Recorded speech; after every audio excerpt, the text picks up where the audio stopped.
আমাদের প্রভু এক নবীর উম্মত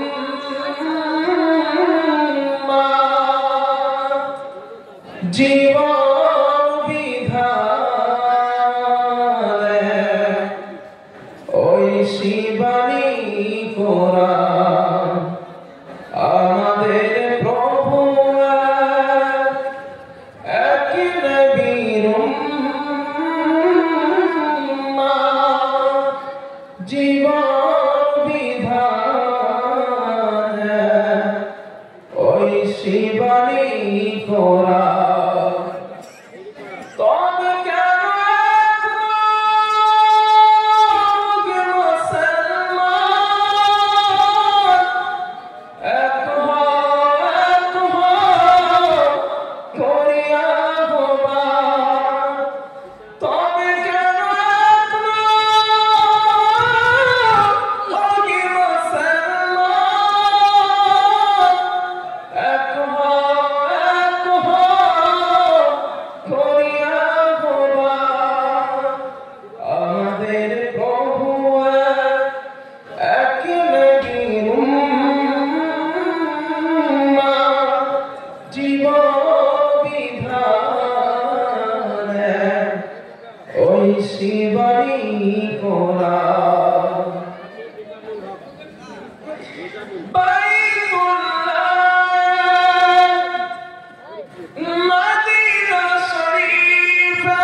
সাথে মিলে মিশে একটাই প্রাণ তবে কেন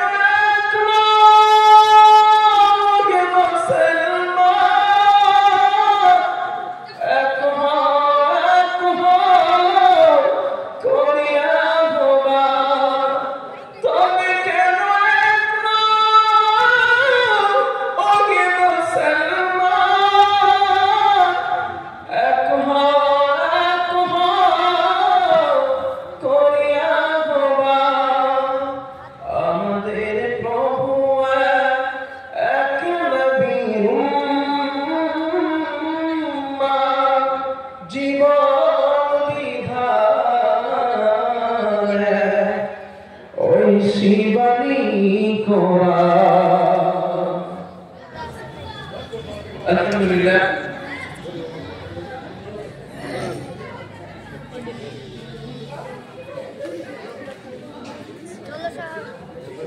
ফরিদপুর পাকুড়দিয়া মাদ্রাসা দারুল উলুম ও আদর্শ ইসলামিক মিশনের উন্নতি করবে বিরাট ইসলামিক ধর্মসভা আজের জলসা সম্মানিত সভাপতি সাহেব জনাব মিরাজুল মন্ডল স্টেজে উপবিষ্ট আকাশের তারকা সদৃশ ওলামায়ে কেরাম, সামনে বসে থাকা এই গ্রামের ইসলাম দরদি কোরআন প্রেমিক আল্লাহ ও তার রাসূল প্রেমিক আব্বা জান ভাইরা, পার্শ্বস্থ গ্রাম থেকে আগত সম্মানিত অতিথি সকল, পর্দার আড়ালে বসা সম্মানিতা মা এবং বোনেরা, স্নেহ ভাজন ছোট ছোট বাচ্চারা, মাদ্রাসার সকল ওস্তাদগণ এবং স্টুডেন্ট বৃন্দ, মাগরিবের পর থেকে এত সময় পর্যন্ত আপনারা অনেক আলেম ওলামাদের কাছ থেকে গুরুত্বপূর্ণ ওয়াজ ও নসিহত আপনারা শুনেছেন। আজ এই মজলিসের শেষ বক্তা হিসেবে সম্ভবত আমাকে রাখা হয়েছে। তো আমি আল্লাহ তাআলার নগণ্য অযোগ্য এক গোলাম কথা বলার জন্য বসেছি। আল্লাহ তাআলা যদি চান কোরআন আর সুন্নাহকে সামনে রেখে কিছু কথা আলোচনা করব। আমা তাওফীকি ইল্লা বিল্লাহ। রব্বি শরহ লি সাদরি ويسر لي أمري واحلل عقدة من لساني يفقهوا قولي رب زدني علما رب يسر ولا تعسر وتمم بالخير سبحانك لا علم لنا إلا ما علمتنا إنك أنت العليم الحكيم সম্মানিত আব্বাজান ভাইরা ও মা বোনেরা, আমরা আলোচনা শুরু করার আগে আল্লাহ তাআলার একটু কালিমাতুশ শুকর আদায় করি। আল্লাহকে একটু থ্যাঙ্কস অভিনন্দন আমরা জানাই নেই। উচ্চ আওয়াজে প্রাণ খুলে সকলে মিলে বলেন আলহামদুলিল্লাহ। একটু কলিজা থেকে বলেন আলহামদুলিল্লাহ। রাসূলের প্রতি একটু দরুদ পড়ি সাল্লাল্লাহু আলাইহি ওয়াসাল্লাম, সাল্লাল্লাহু আলাইহি ওয়াসাল্লাম।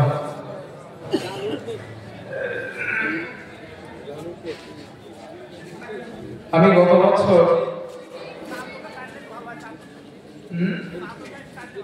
চাদর না বাঁধলে আমার একটু সমস্যা হয় না, আমি কথা বলতে দেখতে পাবো না আমাকে। ঠিক আছে না? ঠিক আছে।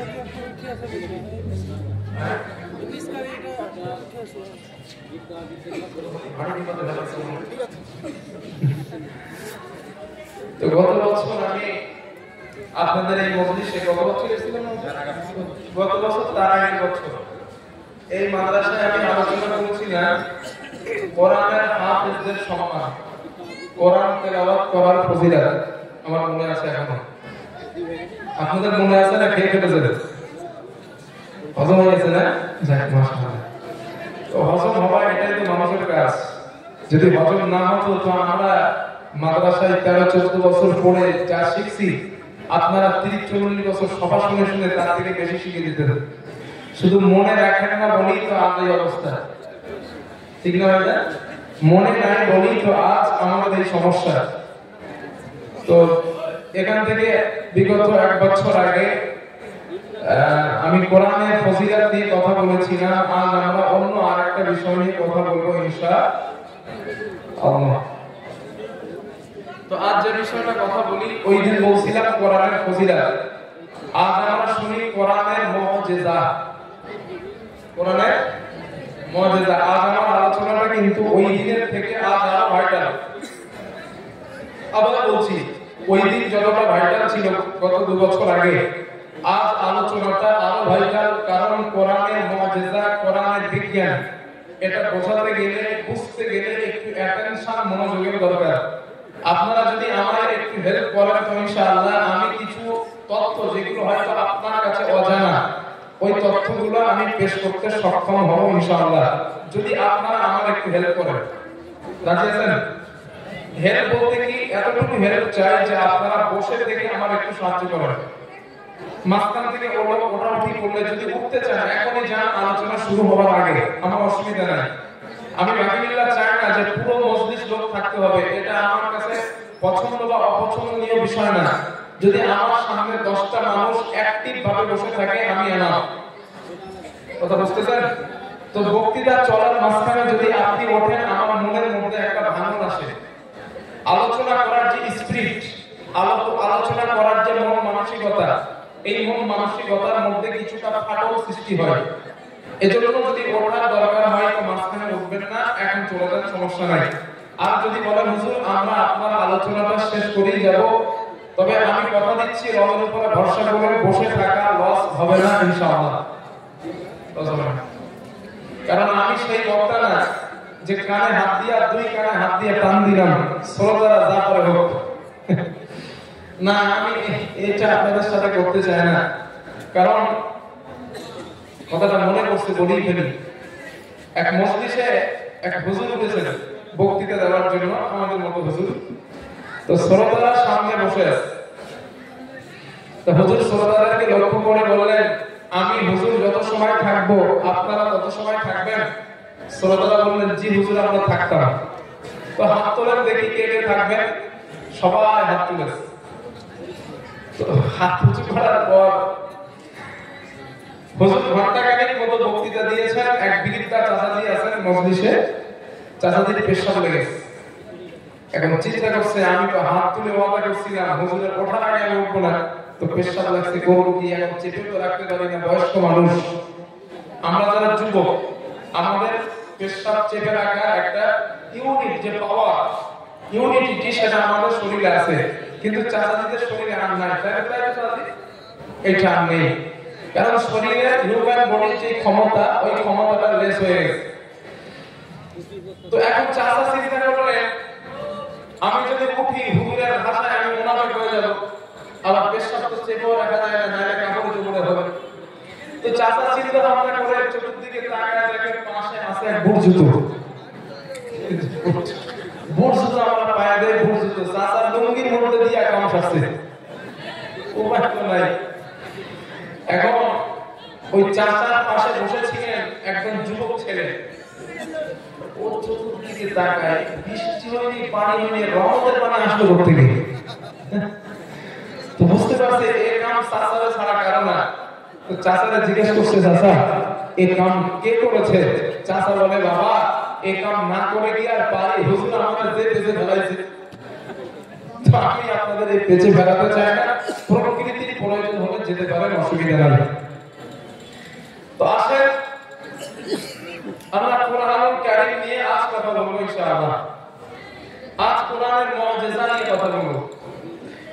সর্বপ্রথম একটা কথা মনে রাখেন, মুহাম্মদ সাল্লাল্লাহু আলাইহি ওয়াসাল্লাম ওনার উপরে যত মুজিজা সংগঠিত হয়েছিল, শ্রেষ্ঠ মুজিজা ছিল আল্লাহ তাআলার পক্ষ থেকে নাযিলকৃত কোরআন। সুবহানাল্লাহ। নবীজির উপরে রাসূলের শ্রেষ্ঠ মুজিজা হলো কোরআন। এটা নবী নিজেও বলেছেন, আমার শ্রেষ্ঠ মুজিজা কোরআন, কারণ কোরআন ছাড়া আমি নবী পথ হারা। পথের দিশা দিয়েছেন রব আমাকে কোরআনের মাধ্যমে। আমার জন্য আমার কাফের বলে দেন না, বাকি কিন্তু নবীর পথ হারা বলছে। আল্লাহ সূরা দোহায় নবীজিকে বলছেন, আপনি কি পথ হারা ছিলেন না? ওখান থেকে কি আপনার রব আপনার পথ দেখাবেন? আছে না? আল্লাহ বলছেন না এটা নবীকে, আরে আপনি তো পথ হারা ছিলেন, আমি তো আপনার পথ দেখাইছি। তো কোরআনুল কারীম রাসূল পাক সাল্লাল্লাহু আলাইহি ওয়াসাল্লামের উপরে শ্রেষ্ঠ নাযিলকৃত মুজিজা। এখন এটারে আমরা একটু গবেষণা করব, রিসার্চ করব, কারণ আমরা কোরআনটারে খতমের কিতাব বানায় ফেলছি, কোরআনটারে আমরা তাবিজের কিতাব বানায় ফেলেছি, কোরআনটারে আমরা ঝাড়ফুঁকের কিতাব বানিয়ে ফেলেছি। রমজান মাস, চাঁদ উঠেছে, শবে বরাতে চাঁদ উঠেছে, কোরআন খতম দিতে হবে, এতটুকুই আমাদের জীবনে কোরআনটারে সীমাবদ্ধতা করছি।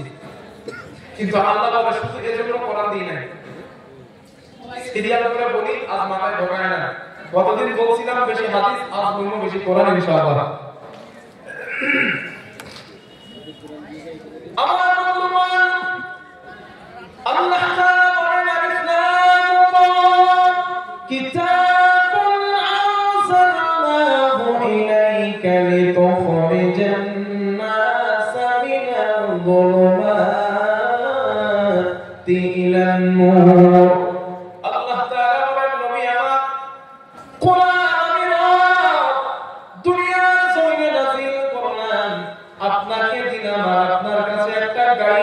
আমি দিয়ে দিলাম, কোরআন নাযিল করলাম, এই জন্য কোরআন আমি দিলাম, এই জন্য কোরআন আমি নাযিল করলাম, লিতুখরিজান নাস, গোটা পৃথিবীর মানব মণ্ডলীকে মিনাল যুলুমাত, অন্ধকারের মধ্য থেকে বার করে, ইলান নূর, আলো রাস্তা দেখাবেন, আলোর মধ্যে আপনি প্রবেশ করাবেন। এজন্য আমি রব কোরআন নাযিল করেছি। এখানে জুলুমাত বলতে ওলামায়ে কেরাম ভাইদের আছেন, রাতের আধারকে বোঝানো হয় না। এখানে জুলুমাত বলতে বোঝানো হয়েছে ইসলাম ছাড়া যা আছে পৃথিবীতে, এগুলো সব জুলুমাত তথা অন্ধকারের অন্তর্ভুক্ত। আল্লাহ বলেন, নবী এই জুলুমাত তথা অন্ধকার থেকে পৃথিবীর মানুষকে বার করে ইলান নূর, ইসলাম নামীয় আলোর মধ্যে প্রবেশ করাবেন, এজন্য কোরআন দিলাম। তাহলে পৃথিবীর হতভাগা জাতিকে, পথহারা জাতিকে, হিয় প্রতিপূর্ণ জাতিকে, হেল্পলেস যুক্ত জাতিকে, অত্যাচারে নিমজ্জিত থাকা জাতিকে আলোর রাস্তা দেওয়ার জন্যই পৃথিবীতে কোরআন আসছে। কথাটা কি বোঝাতে পারছেন আপনাদের? এজন্য আগে বলছি, আর আমার আলোচনা একটু মন দিতে হবে। তাহলে কোরআন আসার এক নাম্বার কারণ পেলাম, পৃথিবীতে সফল জাতিতে পরিণত হবো তাই। কিন্তু দুঃখের সাথে কথাটা বলছি, খারাপ কিছু মনে করবেন না। আজ আপনি বুকে হাত দিয়ে বলেন, গোটা পৃথিবীতে মুসলিম যেখানে অত্যাচার সেখানে, মুসলিম যেখানে নির্যাতন সেখানে, মুসলিম যেখানে অত্যাচারের ইজতিমা রুল চলছে সেখানে, মুসলিম যেখানে হিয় প্রতিপূর্ণতায় ভুগছে সেখানে, কারণটা কি? এটা তো হওয়ার কথা ছিল না। রব তো আমাদের বলেছেন, কুনতুম খায়রা উম্মাতিন উখরিজাত লিন-নাস, হে মানুষ, হে মুমিন ঈমানদার, তোরাই তো জাতি সমূহের শ্রেষ্ঠ। রব আমাদের বলছেন আমরা জাতি সমূহের শ্রেষ্ঠ। বর্তমান পৃথিবীর দিকে তাকান, এই মুসলিম কমিউনিটি জাতি সমূহের নিম্ন জাতিতে পরিণত হয়েছে। কথা বলেন না কেন? ঠিক না? কথা কি বোঝা যাচ্ছে আমার? না হ্যাঁ না বলতে হবে, তাহলে ডেভেলপমেন্টের সময় আমি কম্প্রোমাইজ করব। কথা কি ক্লিয়ার হচ্ছে আপনাদের? আমার কথা দুইটা আওয়াজ আসছে না? এগুলো তো ভাই ওই ওদিকের যে আওয়াজটা আসছে এটা বন্ধ করে দেন। আশেপাশে বিল্ডিং তো এইজন্য ও বিল্ডিং এ ধাক্কা খাচ্ছে না। হ্যাঁ ঠিক বলছেন, সাউন্ডটা বাড়িয়ে দিতেছে আর কি। জোর করে বলি এটা হচ্ছে না, এমনি কথা বলি এটা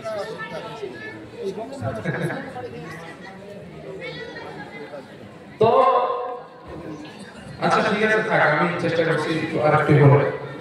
তো আজ মুসলিম কমিউনিটি, মুসলিম সমাজ রসাতলে যাওয়া বা রসাতলে চলে গেছে। এই রসাতল থেকে তাদেরকে ফিরে আসা, মুক্তি পাওয়ার একটাই উপায়, সেটা হলো কোরআনুল কারীমের আয়াত নিজের মধ্যে ধারণ করা। ঠিক আছে? কোরআন ধারণ করা ছাড়া মুসলিম কমিউনিটি সফলতা পেতে পারে না। আমার বন্ধুগণ, আল্লাহ তাআলা গোটা পৃথিবীর মানবমণ্ডলীর জন্য কোরআন আল্লাহ দিলেন যেন আমরা সফলতা পেয়ে যাই, বিফলতা জাতিতে পরিণত না হয়ে যায়। এই জন্য আল্লাহ কোরআন নাযিল করলেন। কিন্তু ওই কোরআনটা আমরা খতমের কিতাব, তাবিজের কিতাব, ঝাড়ফুঁকের কিতাব, বাবা মা মারা গিয়েছে ওদেরকে জান্নাতে পাঠানোর কিতাব মনে করে নিলাম। কিন্তু আপনি আশ্চর্য হয়ে যাবেন, গোটা পৃথিবীর মধ্যে খ্রিস্টান, ইহুদি, নাস্তিক, বেঈমান, বৈধ বিভিন্ন ধর্ম অবলম্বী মানুষ কোরআন রিসার্চ করে করে, গবেষণা করে করে সমাজের মধ্যে উচ্চ জাতিতে পরিণত হয়েছে, উচ্চ শিখরে পরিণত হয়েছে। আমার কাছে একটা কিতাব আছে, কিতাবটার নাম আল ফ্রম সায়েন্স। ওই কিতাবের মধ্যে একটা ঘটনা লেখা হয়েছে। ইউনাইটেড স্টেটস অফ আমেরিকা বিজ্ঞানীদের যে গবেষণাগার, যে ঘরের মধ্যে বসে তারা গবেষণা করেন, ওই ঘরের মধ্যে একজন আলিম, একজন মুফতি প্রবেশ করলেন। বিজ্ঞানীরা তাদের টেবিলের সামনে বসা, আলিম জিজ্ঞেস করলেন, ও বিজ্ঞানীর দল, আপনারা টেবিলের মধ্যে বসা, আপনারা গবেষণা করেন, রিসার্চ করেন, কিন্তু একটা কথা আপনাদের কাছে আমি জানতে চাই। কি কথা বলুন? আলেম সাহেব বললেন, আমি বুঝতে যতটা পেরেছি আপনারা কেউ খ্রিস্টান, কেউ ইহুদি, কেউ মাজুসি, কেউ নাস্তিক, বিভিন্ন ধর্ম অবলম্বী মানুষ। কিন্তু আমি আশ্চর্য হয়ে গেলাম, আপনাদের সামনে একটা কিতাব রাখা, ইংলিশ ভার্সনে আল্লাহর কোরআনুল কারীম। এটা তো মাথায় ঘটনা কি? বিজ্ঞানীরা হাসছেন আর বললেন, আরে মশাই, আপনারা তো কোরআনের মধ্যে শুধু ফতোয়া খুঁজতে ব্যস্ত, ঠিক না? তোমরা তো কোরআনে ফতোয়া খুঁজতে ব্যস্ত, আর আমরা কোরআনের মধ্যে আমাদের গবেষণা, আমাদের চিন্তা, আমাদের টেন্ডেন্সি, আমাদের সিচুয়েশন, আমাদের কানেক্টিভিটিটাকে আরো উচ্চ মাকামে নিয়ে যাওয়ার জন্য আমরা কোরআন তালাশ করি। আর তোমরা শুধু ফতোয়া খুঁজতে কোরআনে। কথা কি বুঝে আসছে আমার ভাইরা? তারা খ্রিস্টান, তারা ইহুদি, তারা মাজুসি, তারা নাস্তিক, তারা বেঈমান, কিন্তু কোরআন বিচার করে, গবেষণা করে তাদের উচ্চ মানে পৌঁছানোর জন্য। আল্লাহ তাদের সফলতা দেয় না। কথা বলেন না, ওরা সফলতা পায় না। এই মুসলমান ওদের কাছে গিয়ে ঘর বসে, এই মুসলমান ওদের কাছে গিয়ে ওদের থালাহাড়ি বেঁচে দেয়, এই মুসলমান ওদের কাছে গিয়ে ওদের রাখাল গরুগুলা চড়ায় রাখালের মতো।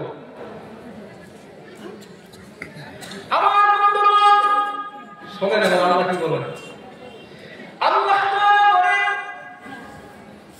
আল্লাহ হুয়াল্লাযী আল্লাহুল্লাযী আনজালাস সামাআ ওয়া আনজালনা আলাইকাল কিতাবা তিবয়ানান লিকুল্লি শাইইন ওয়া হুদান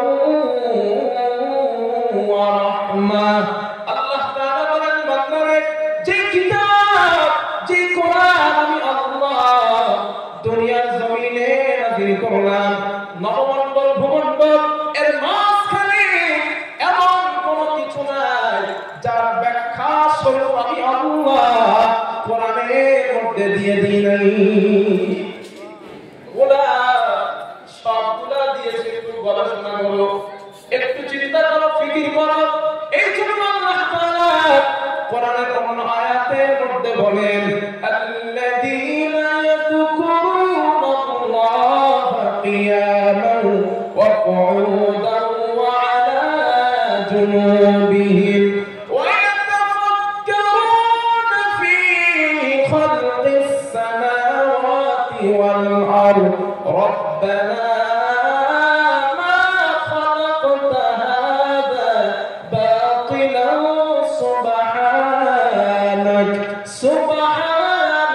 فقنا عذاب النار জোরে বলেন আল্লাহু আকবার।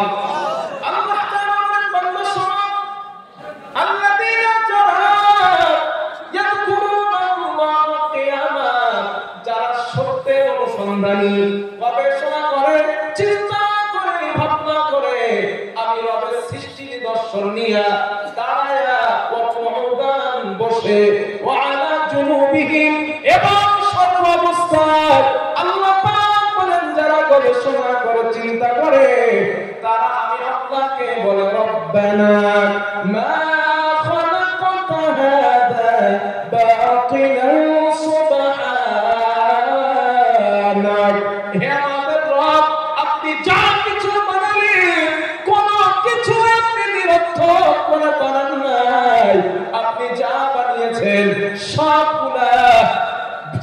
সবগুলা চিন্তা গবেষণা বিচক্ষণতার দাবি হিসাবে বানিয়েছেন। জোরে জোরে বলেন সুবহানাল্লাহ, লিল্লাহি তাকবীর। আল্লাহ পাক বলেন এই কথা তারা বলে যারা চিন্তা করে, যারা গবেষণা করে, যারা চায়ের দোকানে বসে এক হাতে চা গ্লাস আর এক হাতে বিড়ি, আসলে এরকম বাড়ি এক হাতে চায়ের গ্লাস নেয় আর এক হাতে বিড়ি নেয়, বিড়িতে টান দেয় তাকে পূজার করতে।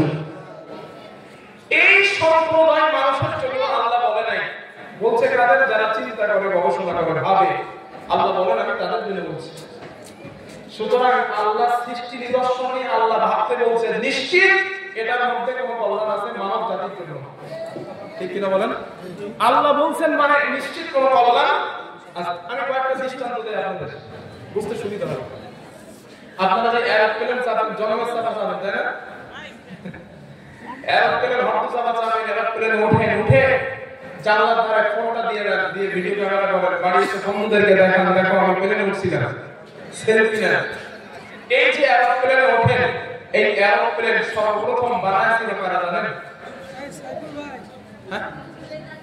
যারা নাই, কোন মুসলিম না, দুইজন হিন্দু খ্রিস্টান মায়ের সন্তান, খ্রিস্টান মায়ের সন্তান, দুইজন খ্রিস্টান সন্তান, নাম উলবার রাইট আর অলর রাইট। দুই ভাই পাহাড়ের মাথায় বসে আছে, গবেষণা করছে কি নিয়ে? আসমানে পাখি উঠছে, ডানা মেলে পড়ে না ঘর লাগি। আরে ওরা ডানা মেলে আছে, চিল পাখি দেখবেন ডানা মেলে থাকে কিন্তু পড়ে না। তো ওরা ডানা মেলে আছে, মাটিতে পড়ে না। উলবার রাইট আর অলর রাইট গবেষণা করছে এটা কি করে সম্ভব, এটা কি করে পসিবল? অসম্ভব। দুই ভাই পাখি নিয়ে ভাবছে কেন চেক করছে না, কেন করছে না। ভাবতে ভাবতে তারা ফ্লাইট আবিষ্কার করলো। ওই ফ্লাইট বানালো, যেই ফ্লাইট ওই যদি একটু ওড়ে আবার পড়ে যায়, একটু ওড়ে আবার পড়ে যায়, ওই ফ্লাইট তারা বানালো। তবে ফ্লাইটের সূচনা ওই দুই ভাই উলবার রাইট আর অলর রাইট, এই দুই ভাই ফ্লাইটের সূচনা করলো। কাকে কেন্দ্র করে? বলেন বলেন বলেন। এবার আল্লাহ কি বলে দেখেন। আল্লাহ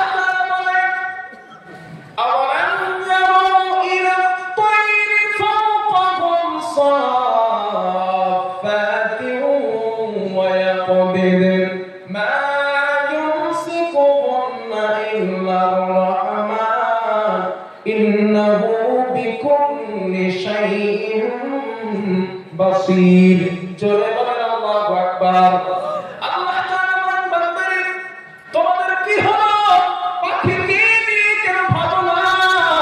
পাখিকে নিয়ে কেন চিন্তা করো না?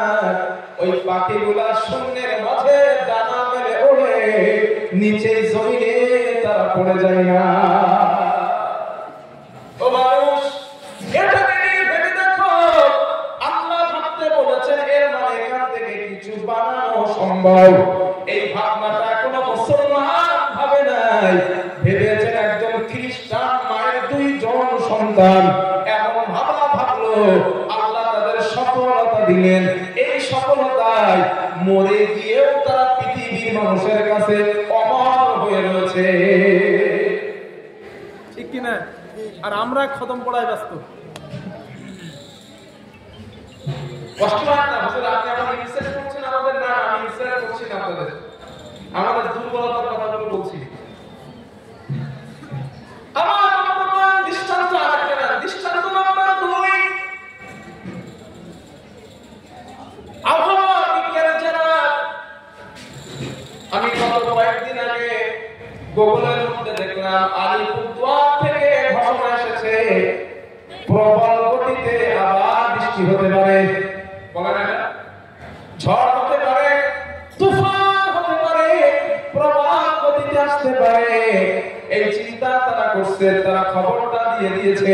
এখন আমার প্রশ্ন, আলিপুরদুয়ারে বসে বিজ্ঞানীরা কেমন ভাবে বলতে পারলো আসমানের দুর্যোগ, সমুদ্রের দুর্যোগ দেখা দিয়েছে, ওখান থেকে নিম্নচাপ হয়ে বৃষ্টি হতে পারে উত্তরবঙ্গে বা দক্ষিণবঙ্গে? এই তথ্য তারা কোথায় পেল? আল্লাহ তাআলা বলেন, আমি তোমাদের রব, আমি তোমাদের মালিক, আমি আল্লাহ। এই তথ্য 1400 বছর আগে কোরআনের মধ্যে দিয়ে দিয়েছি। এই তথ্য যদি না দিতাম, বিজ্ঞানের বাবার ক্ষমতা ছিল না পানি হবে এই কথাটা বলতে পারা। আল্লাহ কোরআনে বলেন, আল্লাহুল্লাযী আরসালা রিয়াহা ফাতুসিরু সাহাবা ফাসুকনাহু ইলা বালাদিন মাইয়িতিন ফাআহইয়ানা বিহিল আরদা বা'দা মাউতিহা কাযালিকা নুশুর। চলে বলেন আল্লাহু আকবার। আল্লাহ তাআলা বলেন, বান্দারে আমি তোদের রব, আমি তোদের মালিক। সমুদ্রের লবণাক্ত পানিগুলো বাষ্প আকারে আসমানে উত্থিত করে নিলাম, বাষ্প আকারে আকাশে উঠায় দেওয়ার পর আমি আল্লাহ পাক মেঘমালায় জমা করলাম। মেঘমালায় জমা হয়ে যাওয়ার পর আমি বাতাসকে অর্ডার করলাম, বাতাস মেঘটাকে মুর্শিদাবাদে নিয়ে যাও, মেঘটাকে কলকাতার জমিনে নিয়ে যাও, মেঘটাকে বাংলাদেশ বা ভারতের বাইরে কোথাও নিয়ে যাও। আল্লাহ পাক বলেন, আমি রবের হুকুম পাওয়ার পর বাতাস মেঘটাকে অমুক জায়গায় নিয়ে যায়। আল্লাহ পাক বলেন, বান্দা মেঘটা অমুক জায়গায় যাওয়ার পর আমি আল্লাহ মেঘকে অর্ডার করি, ও মেঘ এবার তোর ভিতর থেকে বিন্দু বিন্দু পানির ফোঁটা বর্ষণ করে দে, বিন্দু বিন্দু পানির ফোঁটা বর্ষণ কর। আল্লাহ পাক বলেন, আমার হুকুম পাওয়ার পর মেঘের ভিতর থেকে বিন্দু বিন্দু পানির ফোঁটা জমিনে বর্ষণ হয়ে যায়। চাচাজি আপনারা ভালো করে জানেন, চৈত্র মাস, বৈশাখ মাস প্রচন্ড গরম, ওই গরমের কারণে জমিনটা ফেটে যায়, মারা যায়, চৌচির হয়ে যায়। আল্লাহ পাক বলেন, ওই চৌচির হয়ে যাবা, মরে যাবা, জমিনটার উপরে আমি আল্লাহ পাক আসমানের পানি নাযিল করে দিয়ে আমি আল্লাহ তাআলা ওই মরা জমিনটারে জিন্দা বানায় দেই। ও বান্দারে, আমি তো রব, ওই মরা জমিন জিন্দা করে দেওয়ার পর ওই ভিজা জমিনের মধ্যে তোরা বীজ ধানগুলো ছড়ায় দিয়েছিস, লাউয়ের দানাগুলো বিছায় দিলি, ধানের দানাগুলো কাদার মধ্যে দেখো আআতুম আশাতুম শাজারাতাহা আম নাহনুল মুনশিউন। আল্লাহ পাক বলেন ওই স্থানের মাথাগুলো ফাটা দিয়া আমি আল্লাহ তোমাদের জন্য নরম নরম পাতাগুলো উদ্গীরণ করে দেই। জোরে জোরে বলেন সুবহানাল্লাহ। এই যে পুরো প্রক্রিয়াটা একটুখানি শব্দের দিকে মন দেন। এই যে বিজ্ঞানে বলছিল না, আল্লাহ বলেন আমি সমুদ্রের মধ্যে নিম্নচাপ ঘটাই। আল্লাহ কি বলছেন? নিম্নচাপ বাষ্প আকার তৈরি করায়। এই তৈরি করাটা দেখে কারা? জোরে বলেন। বিজ্ঞানরা দেখে। আল্লাহ বলেন ওইখান থেকে বাষ্প আকারে আসমানে উত্থিত করি। বিজ্ঞানরা দেখে বাষ্প উঠছে আকাশে দেখা যায়। আল্লাহ বলে আমি দেখার ব্যবস্থা করছি। ওই আসমানে বাষ্পগুলো উঠে যাওয়ার পরে আল্লাহ বলেন ওই বাষ্পরে আমি মেঘমালায় জমা করি। বিজ্ঞান দেখে এই বাষ্প কোথায় গিয়ে মেঘ হয়েছে। এরপর আল্লাহ কি বলছেন? আমি বাতাসকে হুকুম করি বাতাস মেঘটাকে অমুক জায়গায় নিয়ে যাও। বিজ্ঞান দেখে ওই জমা হওয়া মেঘ দক্ষিণবঙ্গে যাচ্ছে বা উত্তরবঙ্গে যাচ্ছে। ওই জন্য আলিপুরদুয়ারে বসে বিজ্ঞানের কথা বলে উত্তরবঙ্গে বৃষ্টি হতে পারে, বলে না? কথা বলে না? কিন্তু বিজ্ঞানের বাবার ক্ষমতা নাই বৃষ্টি হবে 100% এইটা বলতে পারে। পারবে না? ওর বাপও কবর থেকে যদি উঠে এসে বলে না আমি তো বাপ আছি, আমি বলে দিব এত মাইল থেকে এত মিলিমিটার থেকে বৃষ্টি হবে মুর্শিদাবাদের অমুক জেলায়। জীবনে বলতে শুনছেন বিজ্ঞানীদের এটা? আল্লাহ দিলে হবে। জি জানি আল্লাহ দিলে হবে। সে তো দিলে হবে। কোরআনের সঙ্গে তো চ্যালেঞ্জ বিজ্ঞানের না। কোরআন তো মুআজিজা, শ্রেষ্ঠ মুআজিজা দিতে হবে। এটাই তো প্রমাণিত করছে। আমার বন্ধুগণ, বিজ্ঞান সারা জীবন যদি চেষ্টা করে বৃষ্টি হবে এই তথ্য জাতির সামনে তারা দিবে, এই তথ্য তারা দিতে পারবে না। কারণ আল্লাহ বলেন এই তথ্য আমি আল্লাহ পৃথিবীর কাউকে জানাই নাই। কোরআন খোলেন আল্লাহ তাআলা বলেন ইন্নাল্লাহা ইনদাহু ইলমুস সাআ ওয়া ইউনাজ্জিলুল গায়সা ওয়া ইয়া'লামু মা ফিল আরহাম ওয়া মা তাদরি নাফসুন মাযা তাকসিবু গাদান ওয়া মা তাদরি নাফসুন বিআইয়ি আরদিন তামুত ইন্নাল্লাহা আলীমুন খাবীর। জোরে বলেন আল্লাহু আকবার। আল্লাহ তাআলা বলেন বান্দারে পাঁচটা বিষয়ের জ্ঞান আমি রব্বুল আলামিন দুনিয়ার কাউকে দিই নাই। পাঁচটা বিষয়ের ইলম আমি আল্লাহর কাছে আছে।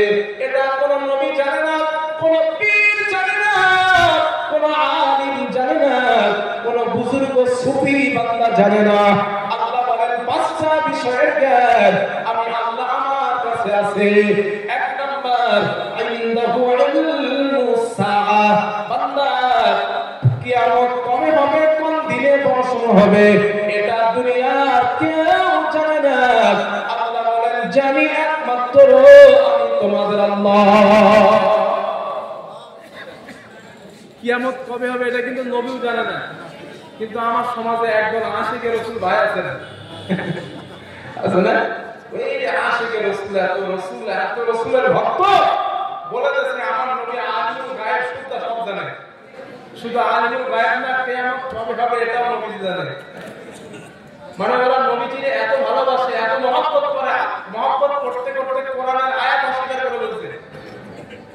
হ্যাঁ বাকিল্লাহ কি বলো তুমি? আমরা উল্টোলা কোরআনের আয়াত অস্বীকার করছে মানে? হ্যাঁ কোরআনের আয়াত অস্বীকার করছে। ওরা কি ভালো করছে? আল্লাহ নবীজিকে বলছেন নবী আপনি পৃথিবীর মানুষকে বলে দেন। আল্লাহ নবীজিকে বলছেন নবী আপনি পৃথিবীর মানুষকে বলে দেন লা ইয়ালামুল গায়ব, আমি নবী গায়ব জানি না, ইল্লাল্লাহ জানেন। জোরে বলেন আল্লাহ। এই কথাটা আল্লাহ কাকে দিয়ে বলেছেন? জোরে বলেন, জোরে বলেন। রাসূলকে দিয়ে। নবী বলছেন এই পৃথিবীর মানুষ আল্লাহ আমাকে শিখিয়েছেন লা ইয়ালামুল গায়ব, আমি নবী গায়ব জানি না, ইল্লাল্লাহ জানেন আল্লাহ। আর আমার আশিকে রাসূল ভাইরা বলে না না না নবীকে বেশি ভালোবাসি, আমার নবী গায়ব জানেন। জিন্দা জিন্দা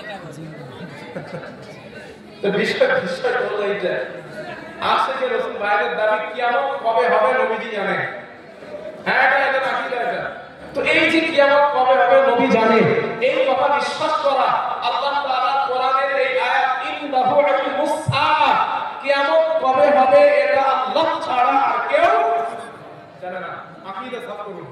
2 নাম্বার, ওয়া ইউনাজ্জিলুল গায়স, পানি কোথায় কখন কতটা বর্ষণ হবে এটা দুনিয়ার কেউ জানে না।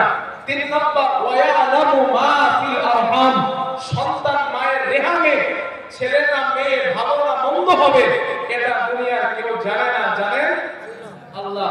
4 নাম্বার, ওয়া মা তাদরি নাফসুম মাযা তাকসিবু গাদা, আগামী কাল তুমি কি উপার্জন করবা, কতটা করবা, কি খাবা এটা কেউ জানে না, জানেন একমাত্র আল্লাহ। 5 নাম্বার, ওয়া মা তাদরি নাফসুম বিআইয়ি আরদিন তামুত, আল্লাহ বলেন 5 নাম্বার, তুমি কখন মারা যাবা, কি অবস্থায় মারা যাবা এটা দুনিয়ার কেউ জানে না, জানেন একমাত্র আল্লাহ। আপনারা এখানে যত লোক আছেন একজন হাত তুলবেন যে বাবিল্লাহ আমরা মারা যাব, আমরা জীবিত অবস্থায় এই মজলিস থেকে বাড়ি যাব, গ্যারান্টি দিচ্ছি। একটা মানুষ এটা অর্থ কি দাঁড়ালো, আমরা কবে মারা যাব আমরা জানি। এটা মজার তথ্য দেয় আপনাদের, আপনারা ইমাম মালিকের নাম শুনছেন? 4 ইমামের এক ইমাম, ইমাম মালিক রহমাতুল্লাহ আলাইহি। ওই ইমাম মালিক রহমাতুল্লাহ আলাইহি উনি আল্লাহর কাছে সবসময় দোয়া করতেন, মাতা আমুতু, আল্লাহ আমি কবে মারা যাব আমার একটু বলে দেন। কেন দোয়া করতেন? ইমাম মালিক ছিল মদিনার ইমাম, ওনার টার্গেট উনি মদিনায় মরবেন। কিন্তু অন্য এলাকার মানুষ ইমাম মালিকের কাছে এসে বলেন, হুজুর আপনি এত বড় আলিম, এত বড় ফাকিহ, এত বড় মুহাদ্দিস, আপনি তো মদিনায় থাকেন, মদিনার বাইরে যান না, আপনি তো মদিনার বাইরে আসলে আপনার কাছ থেকে দ্বীন ইলমের কিছু কথা জানতে পারতাম। ইমাম মালিক বলেন, আমি যাব না, আমি যাব না। কেন যাব না? কারণ আমি কবে মারা যাব এটা তো আমি জানি না, আর আমার ইচ্ছা আমি মদিনায় মরব। এখন আমি যদি তোমাদের দাওয়াত দিতে মদিনার বাইরে যাই আর ওই দিন যদি আমার মৃত্যু হয় তাইলে আমার মনের আশা পূরণ হবে না। তাই আল্লাহর কাছে দোয়া করতেন, মাতা আমুতু, আল্লাহ কবে মরে যাব একটু বলে দেন। আমার বন্ধুগণ, কিতাবের মধ্যে এসেছে ইমাম মালিক রাহমাতুল্লাহ আলাইহি ওই দোয়া করছেন, হঠাৎ একদিন রাতের বেলা ঘুমায় যায়, রাতের বেলা স্বপ্ন দেখেন, আল্লাহু ফিল মানাম রাসূলুল্লাহ সাল্লাল্লাহু আলাইহি ওয়াসাল্লাম, স্বপ্নের মধ্যে আল্লাহ রাসূলের সঙ্গে ইমাম মালিকের সাক্ষাৎ হয়ে যায়। ইমাম মালিক স্বপ্নের মধ্যে রাসূলুল্লাহ সাল্লাল্লাহু আলাইহি ওয়াসাল্লামকে প্রশ্ন করলেন, মাতা আমুতু ইয়া রাসূলুল্লাহ, হুজুর আমি কবে মারা যাব, আপনি আমাকে একটু বলে দেন আমি কবে মারা যাব। রাহমাতুল লিল আলামিন ইমাম মালিক প্রশ্নের জবাব মুখে দিলেন না। হাদিস কিতাবের মধ্যে আছে, আরাবু ফিল মানাম খামসাতা আসাবিয়া, আল্লাহর নবী হাতের 5 আঙ্গুল উঁচা করলেন, এই 5 আঙ্গুল উঁচা করে ইমাম মালিককে দেখা দিলেন। ইমাম মালিকের ঘুমটা ভেঙে যায়, আশ্চর্য হয়ে গেলেন এই স্বপ্নের ব্যাখ্যা কি হবে। আমি রাসূলকে জিজ্ঞাসা করলাম, ইয়া রাসূলুল্লাহ, হুজুর কিয়ামত আমি মারা যাব কবে বলেন। নবী হাতের 5 আঙ্গুল উঁচা করলেন, এই ব্যাখ্যা তো আমার কাছে জানা নাই। ওলামায়ে কেরাম জানা আছেন, ইমাম মালিকের জামানায় ইমামুল মুআম্মিরিন আল্লামা ইবনে শিরিন রাহমাতুল্লাহ আলাইহির জামানা, ইমাম মালিক তার খাদেমকে বললেন, যাও ইমাম শিরিনের কাছে যাও, জিজ্ঞাসা করবা আল্লাহর কোরআন যখন এমন শব্দ দেখেছে, এই শব্দের ব্যাখ্যাটা কি হবে। তবে খবরদার আমি ইমাম মালিক আমার নামটা যেন করবা না।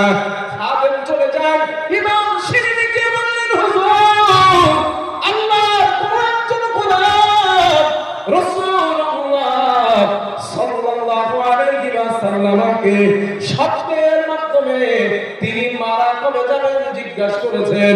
ইয়া হুজুর আপনি আমাকে বলেন নবী হাতের 5 আঙ্গুল দেখিয়েছেন, এই স্বপ্নের ব্যাখ্যাটা কি হবে? হযরত ইমাম শিরনি বলেন বলো স্বপ্ন দেখছে কে? নাম বলো। আর খাদেমকে হুজুর কি বলছেন? নাম বলবো না। খাদেম তো টেনশনে পড়ে গেছে, নাম না বললে তো স্বপ্নের ব্যাখ্যা পাবো না। তো ইমাম শিরনি বলছেন ধরি না আমি দেখছি। আরে মিয়া তুমি দেখতে পারো না, স্বপ্ন সত্যি কথা বলো। দৌড়ে ইমাম মালিকের কাছে আসছে, হুজুর নাম না বললে এই ব্যাখ্যা পাওয়া যাবে না। আমার বন্ধুরা ইমাম মালিক বলেন আমার নাম বলে দিবা আর বলবা এই স্বপ্নটা ইমাম মালিক দেখেছেন। শিরিনের কাছে খাদেম চলে গেছে, হুজুর এই স্বপ্নটা অন্য কেউ দেখে নাই, হযরত ইমাম মালিক রাহমাতুল্লাহ আলাইহি এই স্বপ্নটা তিনি দেখেছেন। ইমাম শিরনি বলেন ইমাম মালিককে কি বলে দিবা রাসূলুল্লাহ সাল্লাল্লাহু আলাইহি ওয়াসাল্লামকে মারা যাবেন কবে তিনি জিজ্ঞাসা করেছেন। আল্লাহর রাসূল হাতের 5 আঙ্গুল দেখিয়েছেন। এটার অর্থ হলো ও ইমাম মালিক আমি নবী মুহাম্মদ একটা শুধু না আরো 5টা বিষয় এমন আছে যে 5টা বিষয়ের জ্ঞান আমি রাসূল আমাকেও দেওয়া হয় নাই। সুতরাং মালিক তুমি কবে মারা যাবা এটা আমি নবী আমাকেও জানানো হয় নাই। যে 5টা আঙ্গুল নবীজি উঁচা করলেন, এই উঁচা করার মানে হলো এই কোরআনের 5টা আয়াত। 1 নাম্বার কিয়ামত কবে হবে নবী বলেন আমি এটা জানি না। 2 নাম্বার পানি কোথায় কখন কতটা বর্ষণ হবে আল্লাহর রাসূল বলেন আমি ওটা জানি না। 3 নাম্বার মায়ের পেটে সন্তান কেমন হবে ভালো না মন্দ নবী বলেন আমি জানি না। 4 নাম্বার কি উপার্জন করবা জানি না। 5 নাম্বার তুমি কবে কোথায় কখন মারা যাবা নবী বলেন এটা আমাকেও জানানো হয় নাই। এখন বলেন যদি নবী না জানে বিজ্ঞানের বাপের জন্য জানা কি সম্ভব? বলেন এই যে এই মাঝখানে একটা কি আছে ওয়ায়ু নাজিলুল গায়স, নবী বলেন বৃষ্টি কখন হবে এটা আমি নতুন জানি না। আচ্ছা নবীকে জানালে একটা দলিল দেন, হাদিসটা মনে আছে হঠাৎ করে মনে পড়ছে। এই যে নবী বলেন বৃষ্টি হবে জানি না, নবীর কাছে সাহাবারা বৃষ্টির জন্য দোয়া করছিল না? হাদিসটা আমরা জানি, হাদিসটা পড়ি। আয়েশা সিদ্দিকা রাদিয়াল্লাহু তাআলা আনহা قالت আম্মা জানা আয়েশা সিদ্দিকা রাদিয়াল্লাহু তাআলা আনহার বর্ণনা তিনি বলেন শাকাত নাসুলা রাসূলিল্লাহি সাল্লাল্লাহু আলাইহি ওয়াসাল্লাম কাহুতাল মাতার। আম্মা জানা আয়েশা বলেন রাসূলুল্লাহ সাল্লাল্লাহু আলাইহি ওয়াসাল্লামের কাছে একদল লোক আসলেন, সাহাবা আসলেন, এসে আওয়াজ করলেন ইয়া রাসূলুল্লাহ ওয়ানা বৃষ্টির কারণে আমরা কষ্ট পাই, হুজুর ওয়ানা বৃষ্টির কারণে ফল ফলাদির অবস্থা ভালো না, ঘর বাড়ির অবস্থা ভালো না, হুজুর আপনি বৃষ্টির জন্য আল্লাহর কাছে দোয়া করেন। আম্মা জানা আয়েশা বলেন রাহমাতুল লিল আলামিন আল্লাহর নবী সাহাবাদের বলেন সাহাবাদের দল তোমরা চলে যাও একটা মিম্বার তোমরা বানাও এবং ওয়াদান নাস ইয়াউমান ইখরাজুনা ফিহি ওই মিম্বারটা তোমরা আগামীকাল ইফতারের মধ্যে নিয়ে আসবা এবং তোমরা আসবা আমি নবী মুহাম্মদ আমি ইফতারের মধ্যে যাব। ফাখরাজা রাসূলুল্লাহি সাল্লাল্লাহু আলাইহি ওয়াসাল্লাম হিনা বাদাহাতিল শামসি পরের দিন সকালবেলা সূর্যটা উদিত হবার পর আল্লাহর রাসূল গায়ের মধ্যে গেলেন। নবীজি যাওয়ার পর ক্বালা আলাল মিম্বার আল্লাহর রাসূল মিম্বারে উঠে বসলেন। ফাহামিদাল্লাহ আল্লাহর নবী আল্লাহর প্রশংসা করলেন।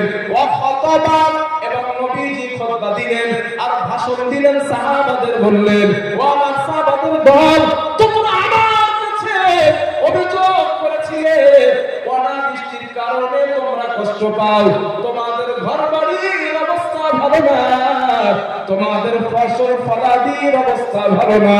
ও সাহাবারা, ওয়াকাদ আমারাকুমুল্লাহু আন তাদউহু, আল্লাহ তোমাদের আদেশ দিয়েছেন তোমরা আল্লাহর কাছে চাও, দোয়া করো। ওয়াদাকুম আন ইয়াসতাজিবা লাকুম, আল্লাহ ওয়াদা করেছেন তোমাদের দোয়া তিনি কবুল করে নেবেন। এই জায়গাটা একটু মন দেন না, মনোযোগী হন না। নবীজি কি বলছেন? তোমরা আল্লাহর কাছে দোয়া করো, চাও। একটু ভালো শুনে এটা। নবীজি বলেন আল্লাহ ওয়াদা করছেন তোমরা আল্লাহর কাছে চাও, ওয়াদাকুম আন ইয়াসতাজিবা লাকুম, আল্লাহ তোমাদের দোয়া কবুল করবেন। তাহলে নবীজি দোয়া করার আদেশ দিয়েছেন, এইটা একটু মাথায় রাখবেন। হাদিস কি বুখারী। আমার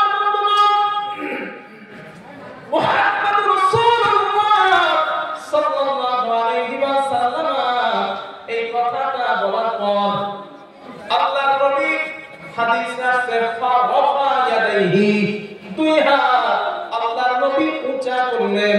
নবী উঁচা করার পর আল্লাহ রাসূল বললেন আলহামদুলিল্লাহি রাব্বিল আলামিন আর রহমানির রহিম মালিক ইয়াউমিদ্দিন। আল্লাহর নবী বললেন আল্লাহ সমস্ত প্রশংসা তোমার, বিশ্বজাহানের রব লালনকর্তা পালনকর্তা ও রব তোমার জন্য প্রশংসা। তুমি ওই দিনের বাদশা বা মালিক। আল্লাহ আমরা তোমার ইবাদত করি। আল্লাহ রাসূলের কথা বলার পরে বললেন লা ইলাহা ইল্লাল্লাহ আল্লাহুম্মা আনতাল্লাহ, আল্লাহ তুমি ছাড়া কোনো ইলাহ নাই। লা ইলাহা ইল্লা আনতাল গনি ওয়া নাহনুল ফুকারা, আল্লাহ তুমি তো ধনী, আমরা সবাই গরীব।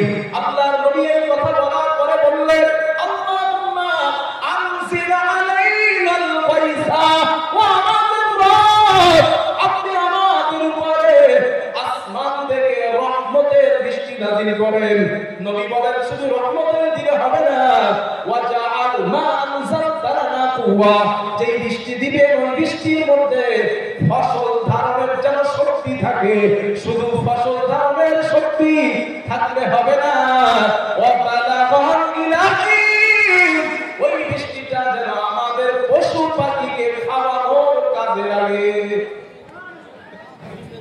কি জ্ঞানী মানুষ চিন্তা করছেন একবার। রাসূল ওই জায়গায় তো বলতে পারতেন আল্লাহুম্মা আনজিল আলাইনাল গায়স, আল্লাহ রহমতের বৃষ্টি দেন না। নবীজি বলেন শুধু রহমতের দিকে হবে না, ওয়া জাআল মা আনজালতা লানা কুওয়া, যে বৃষ্টি দিবেন ওই বৃষ্টির মধ্যে যেন ফসল ধারণের শক্তি থাকে। শুধু শক্তি থাকলে হবে না, ওয়া বালাগাল ইলাহি, ওই বৃষ্টি যেন আমাদের উপকারে আসে। আমাদের আয়েশা বলেন নবীজি এই দোয়া করার পর ফারাফা ইয়াদাইহি, আর উঁচা করলেন। নবী আমাদের আয়েশা বলেন আমি রাসূলের বগলের সাদা অংশ দেখতে পেয়েছিলাম। কিছু সময় পর নাযালা ওয়া আকবালা, নবী মিম্বার থেকে নামলেন, নামাজে দাঁড়ালেন। 2 রাকাত ইসতিসকার নামাজ নবী পড়লেন। আমাদের আয়েশা বলেন নামাজ শেষ হতে না হতে আনশাআল্লাহু সাহাবা, আকাশটাকে আল্লাহ মেঘাচ্ছন্ন বানিয়ে দেন। ওয়ারাদাত, বিদ্যুৎ চমকানো শুরু হয়ে যায়। ওয়াবারাকাত, আকাশ গর্জন করা শুরু হয়, বিদ্যুৎ চমকানো শুরু হয়ে যায়। আমাদের আয়েশা বলেন সুম্মা আমতারাত বিইসমিল্লাহ, আল্লাহর হুকুমে মুষলধারা বৃষ্টি জমিনে নাযিল হওয়া শুরু হয়ে যায়। এখন প্রশ্ন কি ছিল? রাসূল সাল্লাল্লাহু আলাইহি ওয়াসাল্লাম বৃষ্টি কতটা হবে, কখন হবে, কিভাবে হবে এটা নবীজি জানতেন না, এটা বলছিলাম তো। এখন নবী যদি জানেন বৃষ্টি কখন, কতটা, কি অবস্থায় হবে, তো রাসূল এই দোয়া কেন বললেন? কথা বুঝে আসছে না? যে আল্লাহ রহমতের বৃষ্টি দেন, ওই জায়গায় শক্তি থাকে, রহমত থাকে, পূর্ণ থাকে, এর দোয়া কেন বললেন? এর মানে হলো আল্লাহর হাবিব এটা জানতেন না বৃষ্টি কখন, কতটা হবে। আরে হাদিসে এসেছে যখন বিদ্যুৎ চমকাইতো আল্লাহর রাসূল বাইরে গিয়া আল্লাহর কাছে দোয়া করতেন, রব এই বিদ্যুৎ, এই মেঘ আমাদের জন্য যেন অকল্যাণ না হয়, এটা যেন আমাদের জন্য কল্যাণ হয়। যদি নবী এটা জানতেন যে বৃষ্টি থেকে কল্যাণ বা অকল্যাণের বৃষ্টি হবে, তো নবীজি এই দোয়া কেন করলেন? আল্লাহ কল্যাণ চায়, অকল্যাণ চায় না। মানে কতটা গোমরাহির মধ্যে আছে বুঝতে পারছেন? এরপরে কি বলে নবীজি জানেন না হ্যাঁ, রাসূল ততটা জানেন আল্লাহ তাআলাকে যতটা জানিয়েছেন। কথা বুঝে আসছে আমার? রাসূল ততটা জানেন আল্লাহ তাআলাকে যতটা জানিয়েছেন। মা ইয়ানতিকু আনিল হাওয়া ইন হুয়া ইল্লা ওয়াহয়ুন ইউহা। রাসূল ততটা জানেন যতটা ওহী করা হয়েছে। আমার বন্ধুগণ, কষ্ট হচ্ছে না আপনাদের? আর থাকবেন ইনশাআল্লাহ? ফাইনালে থাকবেন? আমার বন্ধুগণ, মা বাবা আপনারা আস্তে আস্তে বাড়ি যান, সকালবেলা রান্না করতে হবে। আপনারা না গেলে মজলিস শেষ করা সম্ভব হবে না। আপনারা করতে থাকেন টুকটাক। আমার বন্ধুগণ, যে কথা বলছিলাম, বিজ্ঞান বলেছেন বিজ্ঞান বলতে পারে না পানি 100% হবে। আল্লাহ পাক বলেন এটা আমি রবের দেওয়া চ্যালেঞ্জ, এটা কোরআনের মুজিজা। কোরআন যেটা বলেছে ওটাই ফাইনাল, ঠিক কি না? বিজ্ঞান আর একটা কথা বলবে, কাল আর একটা কথা বলবে। আল্লাহ পাক বলেন বান্দারে আমি রব, আমার কোরআন এমন একটা কিতাব 1400 বছর আগে যে কথা বলেছে আজ পর্যন্ত ওই কথার উপরে কোরআনুল কারীম দাঁড়ায় আছে। দাঁড়ায় গেছে। কি বলছে আমাদের উঠতে বলছি বলে দেখতে শুরু করেছে না, ওটা না একটু ধৈর্য ধরে। সবাই তো দেখলাম না, কথা বলবো না, এখন 15 মিনিট কথা বলবো না, একটু ধৈর্য ধরে। তো আল্লাহ তাআলা কি বলছেন যে আমি কোরআনে যেটা বলেছি ওটা যেমন অতীতে ছিল, বর্তমানে আছে, ভবিষ্যতেও থাকবে, এটা কোনো চেঞ্জেবল হবে না। হ্যাঁ, একটা দৃষ্টান্ত দেন আপনারা, আমার একটু বলেন প্রিয় ভাইরা, বাইবেলের মধ্যে লেখা ছিল, বাইবেল বর্তমান খ্রিস্টানরা এই কথা বলেছে, বাইবেলের মধ্যে লেখা ছিল পৃথিবী স্থির, সূর্য পৃথিবীর চারদিকে ঘুরছে। এটা বিজ্ঞানী টমাস উনি এই কথা বলছেন 1552 সালে। এই কথা তিনি বলেছেন যে পৃথিবী স্থির, সূর্য তার চারদিকে ঘোরে। মাত্র কয়েক বছর আগে এসে বললেন না, যে কথা বিজ্ঞান বলেছিলেন পৃথিবী স্থির আর সূর্য ঘোরে, ওটা তত্ত্ব ভুল। 1400 বছর আগে কোরআন যেটা বলছে ওটা ঠিক। কোরআন কি বলছে? সূরা ইয়াসিন মুখস্থ আছে না আপনাদের? হ্যাঁ, আছে তো অনেকের। ওই তৃতীয় নম্বর সাফাটা দেখবেন, 3 নাম্বার অশামসু তাজরি, পড়ার আমার সাথে তাদের মুখস্থ আছে। অশামসু তাজরি লিমুস্তাকারিন লাহা যালিকা তাকদীরুল আজিজিল আলীম ওয়াল কমারা قدرناه منازل حتى عاد كالعرجون القديم لا الشمس ينبغي لها أن تدرك القمر ولا الليل سابق النهار وكل في فلك يسبحون. الله أكبر. কবি বলেছেন জ্ঞানী হইবে যাহারা আপন মনেতে ভাবিবে তাহারা। সূর্য পারে না চন্দ্রকে ধরিতে, চন্দ্র পারে না সূর্যের আগে যাইতে। যাহার যে স্থান বহল রাখিয়া ভ্রমণ করেছে খোদাকে ডরিয়া। আল্লাহ বলেন সূর্য ঘোরে, পৃথিবী ঘোরে, চন্দ্র ঘোরে, সব ঘোরে। বর্তমান বিজ্ঞান বলেছে পৃথিবী তার কক্ষপথে ঘুরছে, সূর্য তার কক্ষপথে ঘুরছে, চন্দ্র তার কক্ষপথে ঘুরছে। সবগুলাই হলো ঘূর্ণমান, সবগুলা আল্লাহ বলে আমার হুকুমে চলাফেরা করেছে। জোরে জোরে বলেন সুবহানাল্লাহ, লিল্লাহি তাকবীর। বিজ্ঞান যেটা বলছে ওইটা নেবেন না, কোরআন যেটা বলছে ওইটা নেবেন। না মুসলমান বলে এজন্য বলেন না, বিবেক থেকে বলেন। কেন কোরআন যেটা বলে ওইটা নিব? কারণ বিজ্ঞানের আবিষ্কার চেঞ্জেবল। ওরা আজ একটা বলে, কাল আর একটা বলে, পরশু আর একটা বলে। যেমন এই পৃথিবীর ব্যাপারে ওরা বলছিল প্রথম অবস্থায় পৃথিবী রুটির মতো চারটা, এটা কথা বলছিল প্রথম অবস্থায় বিজ্ঞান। কিছুদিন যাওয়ার পরে কিছু বিজ্ঞানী বললেন না না না না, পৃথিবী চারটা না, পৃথিবী কমলা লেবুর মতো গোল। বুঝছেন না আপনারা? এটা পৃথিবী গোলাকার। ঠিক এই তথ্যকে, এই রিসার্চ গবেষণাকে মাটির সাথে ঘনিষ্ঠ করে দিলেন দুইজন বিজ্ঞানী, নিকোলাস আর কোপারনিকাস। 1979 সালে এই দুইজন বিজ্ঞানী বিজ্ঞানী নিকোলাস আর কোপার্নিকাস সমুদ্রে জলপথ ভ্রমণ করে এসে বললেন, যারা বলেছিলেন পৃথিবী চ্যাপ্টা, ওনাদের তত্ত্ব রং, যারা বলছিলেন গোল, ওনাদের তত্ত্ব ভুল। আমরা বিজ্ঞানী নিকোলাস আর কোপার্নিকাস গোটা পৃথিবী জলপথ ভ্রমণ করে এসে দেখি পৃথিবীর আকৃতি ডিমের মতো। কিসের মতো? ডিমের মতো। এটা বলছে কতদিন আগে? 1979 সালে। আর 1400 বছর আগে কোরআন এই কথাটাই বলছিল যে পৃথিবী ডিমের মতো। কই পাবেন? হানাফি সাহেবরা ভর্তি এখানে ওয়াল আরদ বাদা যালিকা দাহাহা। আরবিতে দাহাহা বলা হয় উট পাখির ডিমকে। আল্লাহ 1400 বছর আগে বলে দিয়েছেন, আরে তোরা যতই মাথা ব্যথাবেশি করিস, তোরা যতই ঝামেলা করিস আর যতই গবেষণা করিস, আমি তো আল্লাহ পৃথিবীটারে বানাইছি উট পাখির ডিমের মতো করে। উট পাখির ডিম যেমন দেখতে, পৃথিবীর আকারটাও ঠিক তেমন। তোরা যতই লাগাও, শেষমেশ এটাই প্রমাণিত হবে পৃথিবীর ডিমের মতো।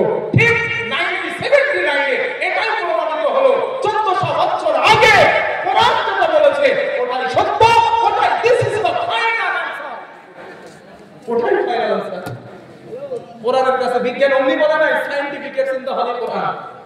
এই কোরআনের সব কথা বিজ্ঞান সম্মত কথা, বিজ্ঞান অমনি বলছে না।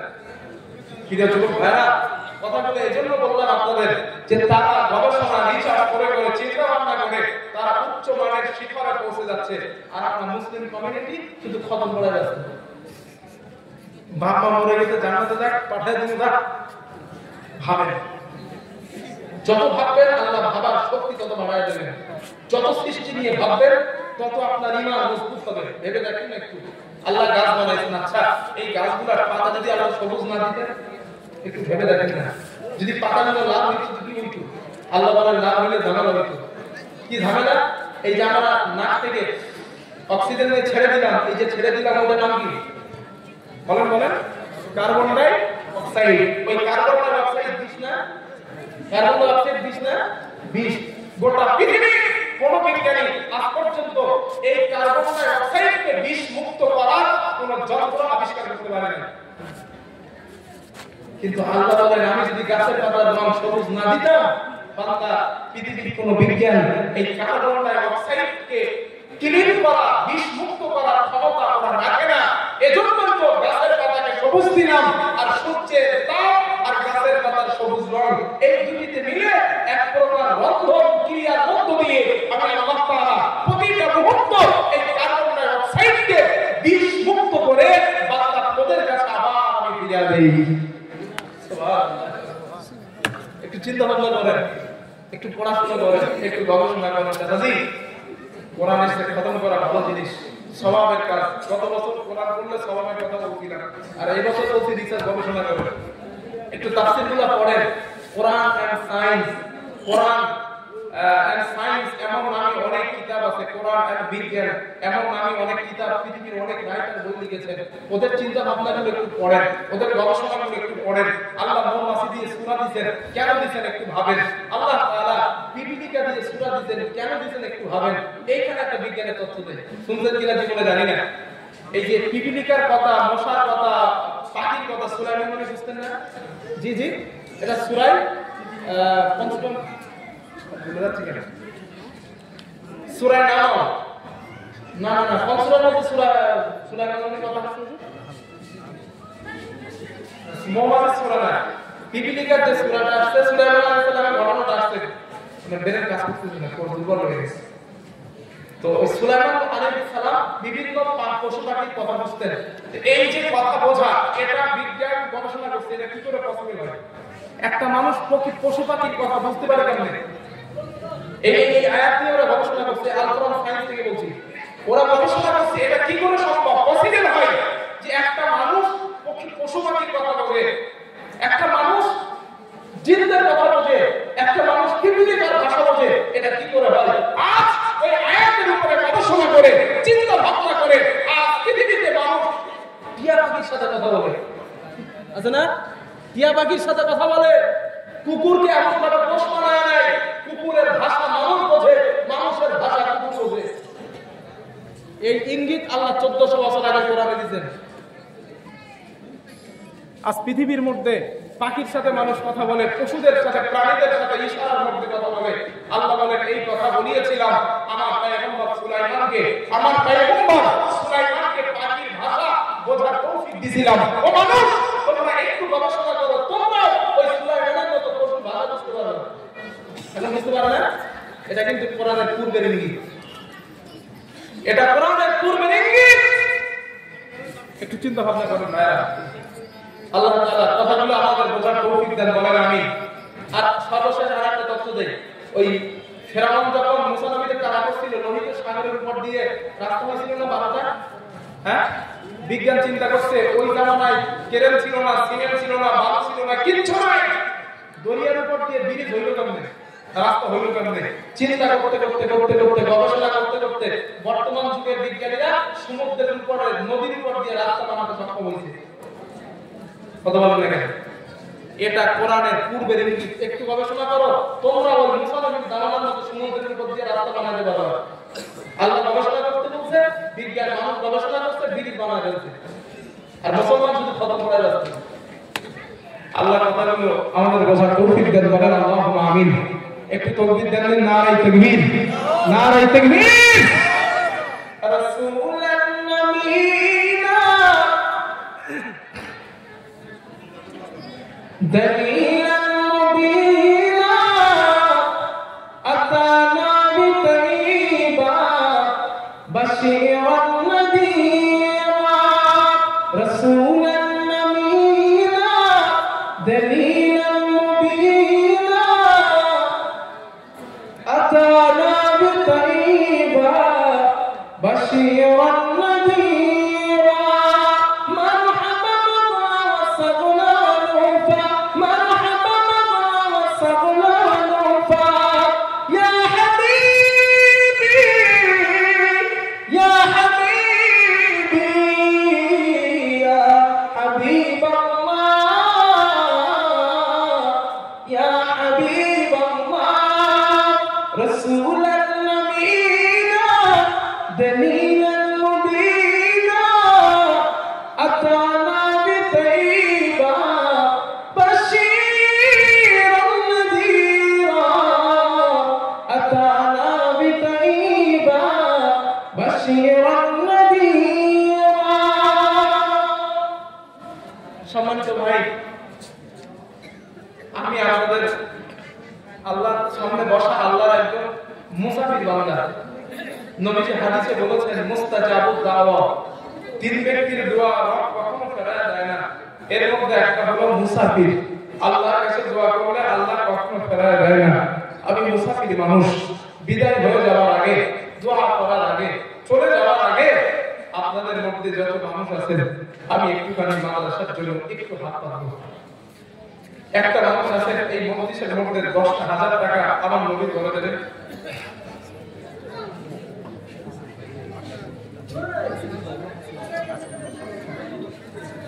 একটু তাকবীর দেন, নারে তাকবীর। আর একটু জোরে দেন, নারে তাকবীর।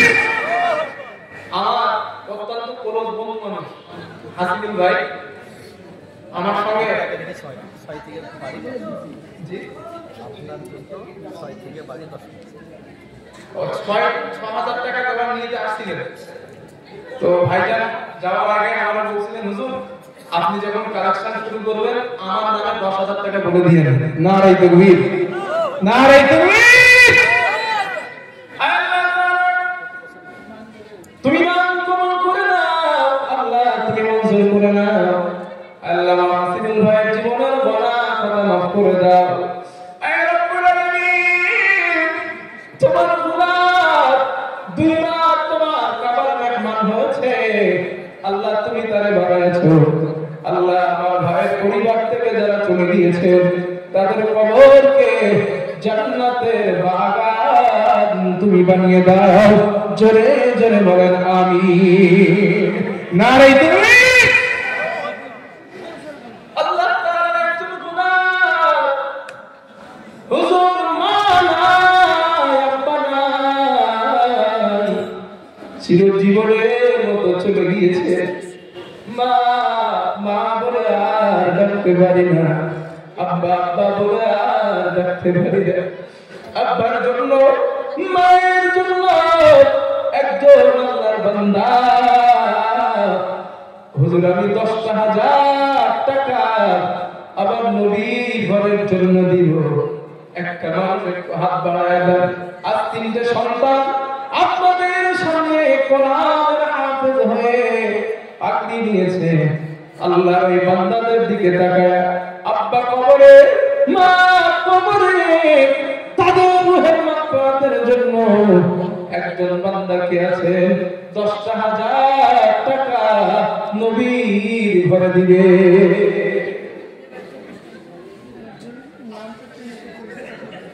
মাশাআল্লাহ।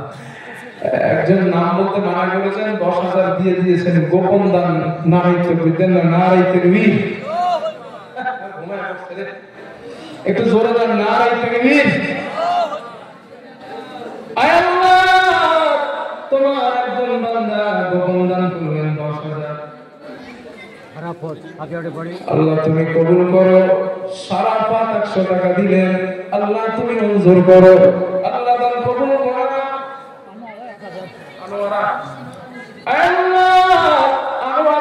তোমার একজন বান্দি 1,000 টাকা দিলেন, আল্লাহ তুমি কবুল করে নাও, আল্লাহ মঞ্জুর করে নাও। আল্লাহ দানের বিনিময় জীবনের গোনা খাতা গুনাহ তুমি মাফ করে দাও। রে মালিক, কিয়ামতের দিন, মুসিবতের দিন, যেদিন সন্তান বাবার পরিচয় দিবে না, মা সন্তানের পরিচয় দিবে না, ওই দিনে দানকে তুমি নাজাতের জরিয়া বানিয়ে দিও। বলুন আল্লাহুম্মা আমিন।